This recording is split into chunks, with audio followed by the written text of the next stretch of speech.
Saya bayangi Syekh bin Bas itu kayak apa, ya. Ya Allah, nanti bisa ngaji enggak itu.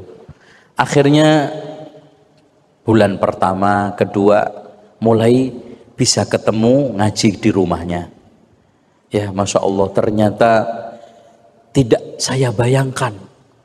Tak kira wong gede, terus gagah, susah untuk ditemui dan menjaga jarak. Ternyata Masya Allah di rumahnya, ya, beliau dalam keadaan buta. Saya lihat subhanallah sorbannya sudah sangat jelek, ya. Bajunya pun sangat sederhana. Dan yang lebih membuat kita tertarik, ya Allah ini benar-benar ulama nih. Makan bareng sama kita. Jadi yang ngasih makan beliau, ya, gelar gitu. Di ngaji itu ada 2 term, ya. Habis sholat Jumat, beliau dengar khutbah dulu, khutbah rekaman, terus kemudian ngaji, setelah ngaji, sholat asar, habis itu makan, habis sholat asar, ngaji lagi sampai menjelang maghrib, terus begitu di rumah. Nah, makan sama kita, ya, cuci tangan di tempat bareng-bareng, ya, dan tidak pernah ada apa ya, wah ini orang Indonesia, ini orang enggak. Saya pamit Syekh, mau belajar di antum, mohon izin. Oh ya, fadhol, silakan. Ini tempat pelajaran, ini belajar siapa aja, bukan hanya untuk orang Arab, silakan. Saya dari Indonesia Syekh, insya Allah bisa menimba ilmu di sini. Alhamdulillah, kajian pada saat itu adalah kajian tafsir dan tepatnya adalah Ma'alimut Tanzil karya Imam Al-Baghawi. Ya, tafsirnya sampai sekarang ada karena saya beli untuk kajian itu. Pertemuan demi pertemuan, inilah sejatinya ulama. Inilah sosok karismatik.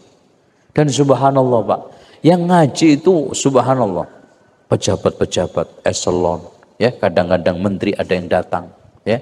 Kadang-kadang ulama-ulama juga besar datang. Dan yang lebih ajaib lagi, semua kelompok, mau ikhwani, mau Hizbut Tahrir, mau ini, ngaji semua. Dan anehnya, kalau sekarang Syekh ditanya tentang bagaimana Syekh Ikhwanul Muslimin, dijawab apa adanya, nggak ada yang tersinggung itu ikhwan. Yang muyul kepada ini, bahkan ada tablighi juga datang. Semua Syekh Abdul Aziz menjelaskan sesuai dengan qala Allah qala Rasul. Nah, hadirin sekalian, beliau sosok yang Masya Allah, kedermawanannya. Pernah ketika saya di majelis, ada orang Badui Pak. Badui kan nggak tahu unggah-ungguh nek wong Jawa itu. Ya seperti zaman Rasul aja, Rasul lagi khutbah di stop kok. Ya Rasulullah stop, tolong berdoa supaya hujan turun. No, Rasulullah di stop. Habis itu hujan seminggu kan. Jumat depannya datang lagi, Rasulullah sebentar jangan khutbah dulu. Ini lebih parah dari kemarin. Hewan-hewan hanyut, semua rumah hancur karena banjir. Tolong ya Rasulullah, doa kepada Allah, sedang aja hujannya. Lah itu kalau nggak Badui nggak berani Pak, nggak berani. Abu Bakar coba nyetop Rasulullah, nggak berani. Nah ini sama. Syekh, afwan Syekh, ana punya hutang 150.000 rial, bukan rupiah loh Mas, ya rial.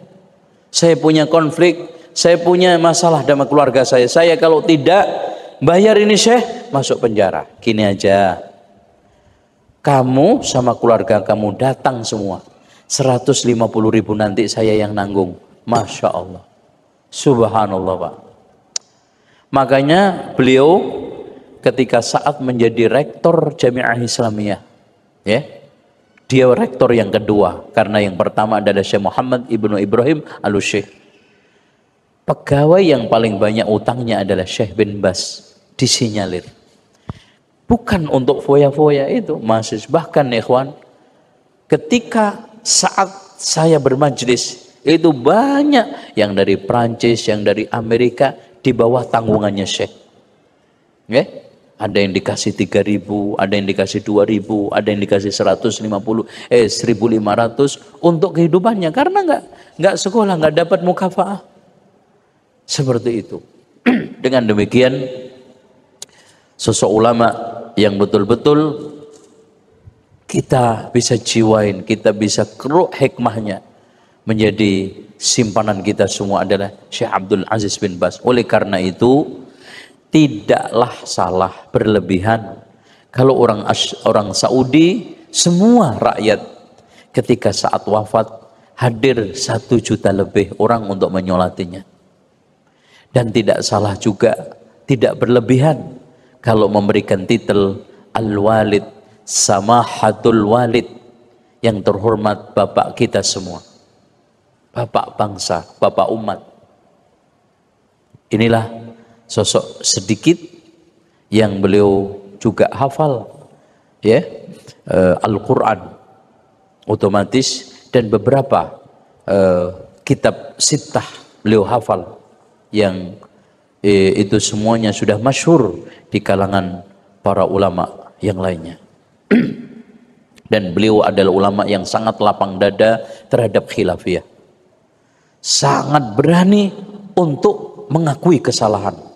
Coba bayangkan Pak, ada orang yang mencaci maki Syekh Abdul Aziz bin Baz, didengar oleh beliau. Ketika sakit parah dikunjungin. Mencaci makinya apa? Apaan? Syekh besar, kitabnya kecil-kecil. Kitabnya Syekh bin Baz itu nggak ada yang besar, kitabnya kecil-kecil. Apa jawaban beliau ketika kunjungan? Fulan, kamu saya dengar katanya mengatakan begini begitu, apa betul? Masya Allah. Klarifikasi juga, nggak nuduh. Kemudian setelah itu, benar wahai Syekh, wahai fulan, ketahuilah ulama yang ngarang kitab gede-gede untuk thalabul ilmi itu sudah banyak. Yang orang-orang awam ini jarang saya tuliskan untuk mereka. Untuk melihat kitabnya mereka semua orang awam. Al-kahana, sihir dan perdukunan kecil. 3 masalah sholat, toharoh, ini Masya Allah. Ini Syekh Abdul Aziz bin Baz rahimahullahu ta'ala. Semoga Allah subhanahu wa ta'ala menempatkan beliau pada tempat yang mulia. Dan itulah yang mengilhami keagamaan saya sedikit dan memberikan suatu pencerah dakwah saya. Walaupun saya tidak mengaku sama sekali murid, ya, sama sekali saya hanya pernah ketemu